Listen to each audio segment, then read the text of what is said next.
Bonjour les petits loups, je vais vous parler de rééducation périnéale aujourd'hui.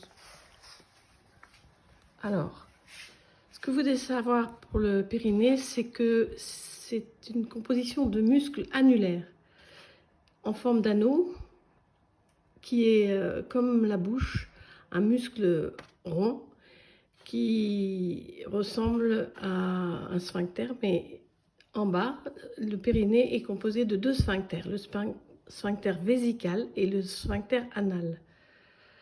Pour le travailler efficacement, il faut penser à serrer, aspirer, remonter à l'intérieur le périnée, à l'intérieur du bassin.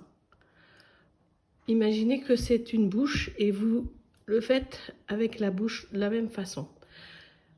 Par contre, ne pas confondre le travail des sphincters du périnée avec les fessiers. Quand vous voulez serrer le périnée, souvent on cherche à contracter les muscles fessiers qui sont extérieurs et qui sont fatigables, beaucoup plus fatigables que les muscles du périnée. Donc essayez de le faire sans contracter les fesses. En étant assis, en étant debout.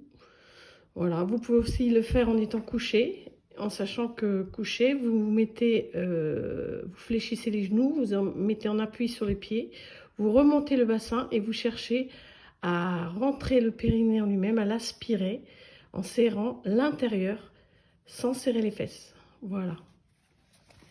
Ça sera efficace et ça évitera des problèmes de fuite urinaire. Les solutions aussi, c'est d'éviter le surpoids et d'avoir une gaine musculaire abdominale et périnéale très solide pour soutenir les organes. Évidemment, il faut lutter contre la sédentarité et travailler ses sphincters tous les jours. Donc, il faut y penser au moins 2 fois 5 minutes tous les jours pour avoir un bon résultat.